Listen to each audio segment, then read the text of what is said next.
Political affairs में आपका स्वागत है। आज हमारे साथ सौम्या हैं जो लॉ से पीएचडी कर रही हैं अम्बेडकर यूनिवर्सिटी से। उनकी कहानी बड़ी इंटरेस्टिंग है क्योंकि इसके पहले वो साइंस साइड से हिंदू में पढ़ाई कर रही थी, वहाँ पे डिबेटिंग सोसाइटी में थी।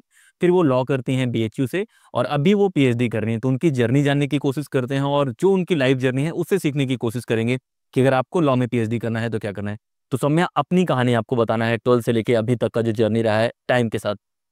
2014 में मैंने जब 12th पास किया तो मेरी परसेंटेज काफ़ी अच्छी थी, मेरा 95 प्लस परसेंटेज था। तो ये तो मैंने डिसाइड कर लिया था कि मुझे डीयू में ही मुझे ग्रेजुएशन करना है।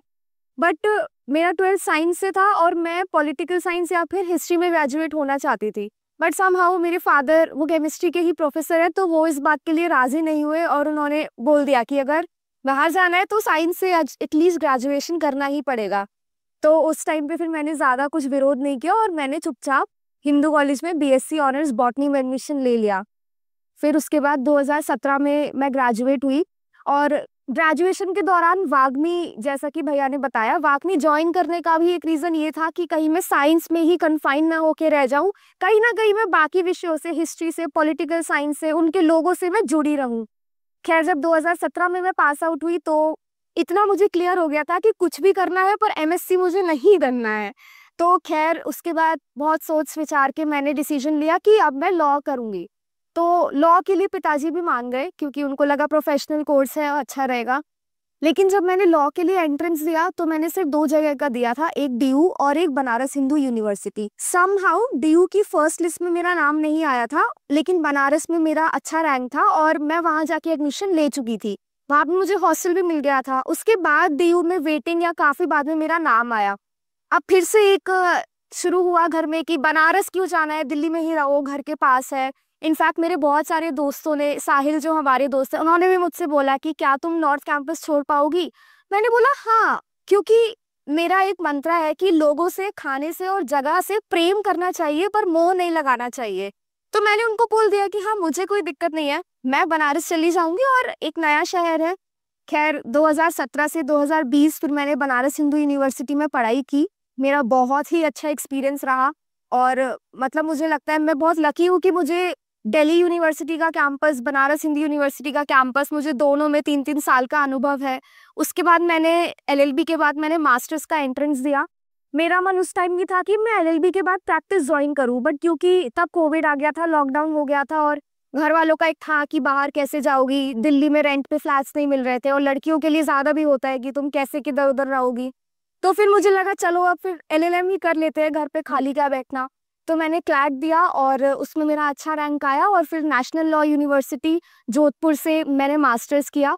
और मास्टर्स करने के बाद मैंने 2 साल जॉब किया है जहाँ पे मैंने फ्रीलांस टीचिंग की है। मैं लॉ में पढ़ाती थी मैं बच्चों को। उसके बाद मुझे पीएचडी ज्वाइन करना था, तो मैंने डीयू में पहले मैंने पीएचडी का एंट्रेंस दिया, बट समहाउ वहाँ की लिस्ट में मेरा नाम नहीं आया। और फिर उसके बाद मैंने डॉक्टर बीआर अम्बेडकर यूनिवर्सिटी में मैंने पीएचडी का एंट्रेंस और इंटरव्यू दिया और वहाँ पे मेरा सिलेक्शन हो गया। फिर एक बार एक विरोधाभास घर पे शुरू हुआ कि डीयू का ही करो, डीयू से करो, अम्बेडकर का इतना नाम नहीं है। पर मुझे लगता है कि जब आप पीएचडी के लेवल पे पहुंच जाते हैं तो आपकी डिग्री या आपके कॉलेज का नाम इतना मैटर नहीं करता। आपने अपनी पीएचडी में क्या काम किया है, आपने कौन सी प्रॉब्लम को सॉल्व किया है, वो ज्यादा मैटर करता है। अम्बेडकर में मेरे जो गाइड हैं प्रोफेसर लॉरेंस लियांग, वो जेएनयू से पीएचडी हैं और उनका जो स्पेशलाइजेशन है फिल्म इंडस्ट्री और लॉ का एक जो इंटरफेरेंस है, मेरा टॉपिक भी वही है। तो मुझे लगता है कि मुझे उनसे अच्छे गाइड नहीं मिल सकते थे। उनका जो एक एक्सपर्टीज है उस एरिया में, मुझे वही चाहिए। और बस यही सब के साथ तो मैं अभी पीएचडी कर रही हूँ, मेरा कोर्स वर्क खत्म होने वाला है और इस पीएचडी में भी मैंने अभी तक इतना कुछ सीख लिया है। मुझे बिल्कुल कोई रिग्रेट नहीं है कि मैंने किसी और यूनिवर्सिटी में क्यों नहीं ट्राई किया, मुझे अम्बेडकर में ही क्यों करना पड़ रहा है। मुझे कोई रिग्रेट नहीं है, मैं इस वक्त अपनी लाइफ से बहुत खुश हूँ, मैं काउंटेंट हूँ। अब ये बीच में सौम्या ने बिना सांस लिए इतनी बातें बता दी। मैं कुछ बातें बताता हूँ कि सौम्या जब यहाँ पे बीएससी कर रही थी, उसके बाद जब ये डिसाइड करती हैं कि लॉ करना है, वादमी की ये प्रेसिडेंट थी जो डिबेटिंग सोसाइटी है और सबसे बेहतरीन प्रेसिडेंट में से एक। मतलब मैनेजमेंट स्किल देख लें, लोगों से बिहेवियर के बारे में देख लें, और तभी इनको लग रहा था कि ये फील्ड इनके लिए बेहतर हो सकता है। उसके बाद अम्बेडकर की बात करें तो अम्बेडकर घर वालों को नहीं पता होगा, लेकिन जो लोग रिसर्च में हैं उनको पता है कि अम्बेडकर बहुत अच्छी यूनिवर्सिटी है, उसे मिनी जेएनयू भी बोला जाता है। और रिसर्च की दुनिया में जेंडर में हो गया, लॉ में हो गया, बहुत अच्छा काम वो लोग कराते हैं। तो ये तो बातें हो गई आपकी जर्नी के बारे में। तो लॉ के बाद जैसे लोग जो एलएलबी कर लेते हैं, एलएलएम कर लेते हैं, तो कुछ लोग जुडिशरी के लिए चले जाते हैं, कुछ लोग पीएचडी के लिए जाते हैं, इन चीज़ों के लिए जाते हैं, कुछ लोग प्रैक्टिस करते हैं। तो इस डिसीजन को आपने कैसे नेविगेट करा, क्योंकि एक में बहुत पैसा है, एक में बहुत स्टेबिलिटी है, और जो आपने रास्ता चुना है सबसे कठिन रास्ता है, 4-5 साल और लगाने हैं, तो ये कैसे डिसीजन लिया? देखिए, मुझे लगता है कि करियर आप कोई भी चूज करें, उसमें स्ट्रगल हमेशा ही रहेगी। कोई भी बेड ऑफ रोजेस जैसा कोई भी करियर नहीं होता है। प्लस आज की जो सिचुएशन है, चाहे वो सामाजिक तौर पे हो या आर्थिक तौर पे भी हो, बहुत डिफिकल्ट है अपने लिए एक अलग से जगह बनाना किसी भी फील्ड में। तो मेरे आगे बहुत सारे ऑप्शंस थे, क्योंकि लॉ के बाद आप लिटिगेशन में जा सकते हैं, आप जुडिशियल सर्विसेज के लिए प्रिपरेशन कर सकते हैं, आप पीएचडी रिसर्च में जा सकते हैं, जो कि मैंने किया। और भी ऑप्शंस है, आप कॉर्पोरेट में जा सकते हैं, मेरा एलएलएम कॉर्पोरेट में था। बट समहाउ जब मैं लॉ पढ़ती थी, तो मेरा जो एक इंटरेस्ट था वो हमेशा से gender law, discourses, labour law, इन सब में मेरा बहुत ज्यादा इंटरेस्ट था।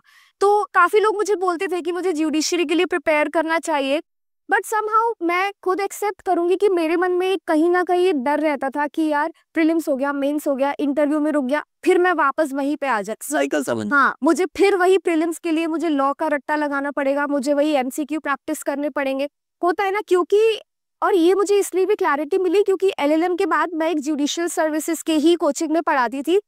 तो वहां पे हमें यही बोला जाता था कि ज्यादा एक्स्ट्रा नहीं पढ़ाना है, इनको एमसीक्यू प्रैक्टिस करा और रट्टा मराओ, इनको क्वेश्चंस याद हो जाए। तो मुझे लगा यार ये तो बोरिंग भी हो जाता है। मेरे लिए वो बहुत मोनोटोनस है। मैं बहुत रिस्पेक्ट करती हूँ जो लोग ये कर रहे हैं, जो एक जो परजर्वेशन लोग दिखाते हैं, 5 साल 6 साल लगे रहते हैं और फिर वो क्वालिफाई करते हैं। मैं उनको बहुत ऊपर मानती हूँ खुद से, क्योंकि मैं कहीं ना कहीं नहीं कर पाती हूँ कंसिस्टेंसी। हाँ, तो मुझे यही लगता था कि जब मैं जहां से मुझे पैसे भी मिल रहे हैं जो काम करने के लिए, मैं अगर तब भी ये काम करने में बोर हो रही हूँ, तो मैं जब खुद से ही करूंगी, एक लोनलीनेस होगी, एक प्रेशर होगा घर वालों का कि करना है, और फिर लड़कियों के केस में शादी का भी एक अलग से वो प्रेशर हमेशा ही रहता है।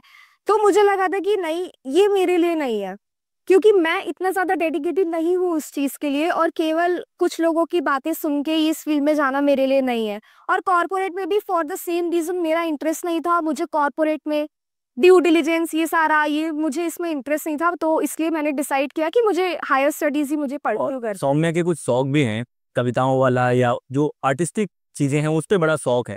तो बनारस जब रहने की बातें आई थी, तो उस डिसीजन मेकिंग में मैं भी शामिल था कि जहाँ पे हम डिसाइड कर रहे थे बीएचयू दिल्ली कहाँ पे बेहतर रहेगा, तो वहाँ बनारस के घाट काफ़ी हेल्प कर रहे हैं सौम्या को, और कुछ शेरो शायरी वाला जो माहौल होता है उसकी वजह से सौम्या ने बोला कि बेहतर प्लेस है। तो ये इस तरह की कहानियाँ लाने का गोल यही होता है कि लाइफ में किस तरह से लोग सोचते हैं, जो लोग अलग अलग जगह पे हैं, कि सबकी अलग अलग चॉइसेस हो सकती हैं, कि केवल पैसा प्रियोरिटी पे नहीं है। लेकिन लॉ से पीएचडी करना सबसे डिफिकल्ट काम भी है, मतलब इतना आसानी से पहली बार तो हर यूनिवर्सिटी में होता नहीं है, जी दूसरा नेट जेआरएफ भी इसमें बहुत टफ माना जाता है। हाँ, तो वो कैसे हैंडल किया आपने? लॉ में नेट जेआरएफ निकालना बहुत ज्यादा टफ होता है, क्योंकि एक तो नेट जेआरएफ का जो सिलेबस लॉ का है वो बहुत हद तक कंसेप्चुअल होता है, और यूनिवर्सिटीज उस वाले पर्सपेक्टिव से इतने अपने एलएलबी के कोर्स में नहीं पढ़ाती हैं। तो उसके लिए जो मैं आप टिप भी समझ सकते हैं अगर कोई प्रिपरेशन कर रहा है, कि आप ये मत सोचिए कि बस मैं जुडिशरी की तरह कुछ एमसीक्यू लगा के मैं नेट भी निकाल लूंगा। आपको बहुत सारी पढ़ाई उसमें करनी पड़ेगी। केवल सेक्शंस रट लेने से आपका काम नहीं चलेगा, आपको समझ होनी चाहिए आपके अंदर। कहते हैं ना कि आपकी खून में लॉ दौड़ना चाहिए आप, वो इंटरेस्ट की, हाँ, पढ़ना है। क्योंकि बहुत बच्चे मैंने देखा है जब हम एलएलबी करते हैं तो वो ज्यूरिस्प्रूडेंस जो सब्जेक्ट होता है उसको बहुत लाइटली लेते हैं कि सबसे इम्पोर्टेंट। जी हाँ, अगर आप किसी भी फील्ड में आप जा रहे हैं, आप मेरा यकीन मानिए, अगर आपको ज्यूरिस्प्रूडेंस आता है ना, आपको खुद ब खुद चीजें बहुत ज्यादा क्लैरिटी के साथ दिखने लगेंगी। तो उसमें यही है मेरा कि आप कंसेप्चुअल स्टडी कीजिए, सब्जेक्ट्स को अच्छे से पढ़िए, उनको मन लगा के पढ़िए, और अपने मन से या 4 दोस्तों की बातों में आके ये सब मत सोचिए कि अरे ज्यूरिस्प्रूडेंस तो बोरिंग है, मुझे तो इसमें जाना है, तो मैं ये क्यों पढूं। कोई सब्जेक्ट हो सकता है आपको वो बोरिंग लगे, पर आप एक बार उसको पढ़ने का अटेम्प्ट जरूर कीजिए। और वो बोरिंग नहीं है, वास्तव में बच्चे क्या गलती करते हैं, पहले राउंड में उनको लगता है कि जितनी आसानी से दूसरी चीजें समझ में आ जा रही है उतना आसानी से वो थ्योरेटिकल बेस है आपका, कि जितने भी आर्ग्यूमेंट्स भी बनते हैं, लोग क्या करते हैं, क्या आर्ग्यूमेंट है वो देखते हैं, लेकिन वो आया कहाँ से उसके बारे में नहीं जानते। इस वजह से मुझे बहुत पसंद है, मैं पॉलिटिकल साइंस का हूँ, मेरा अगर गोल होगा तो मैं बाद में यही पढ़ना चाहूंगा, क्योंकि आप किसी भी चीज का ओरिजिन जानना चाहते हैं। तो ये तो बातें थी सौम्या के साथ। हम लोग कोशिश करेंगे कि अगर हम सौम्या से रेगुलर मिलते हैं तो एक लॉ वाली सीरीज जहाँ पे जो टर्म्स हैं, चाहे रूल ऑफ लॉ है, जो भी टर्म्स हैं उसके बारे में बताने का। सौम्या अच्छा बोलती हैं, और पहली बार किसी इंटरव्यू में हो रहा है जहाँ पे मुझे ज़्यादा सवाल पूछने का मन नहीं कर रहा है, क्योंकि सौम्या एक सवाल पूछ के उसके बारे में बहुत सारी जानकारी दे रही है। तो इसी तरह के वीडियो हम लोग लाते रहेंगे। आपके कुछ सवाल होंगे सौम्या से तो वो आप ड्रॉ कर सकते हैं, हमसे कुछ सवाल हैं तो वो भी आप पूछ सकते हैं। और आपका काम सिर्फ इतना है कि ज़्यादा से ज़्यादा लोगों से शेयर करना है और ज़्यादा से ज़्यादा लोगों तक पहुँचाना है और सब्सक्राइब करना है। इस वीडियो में इतना ही। जय हिंद।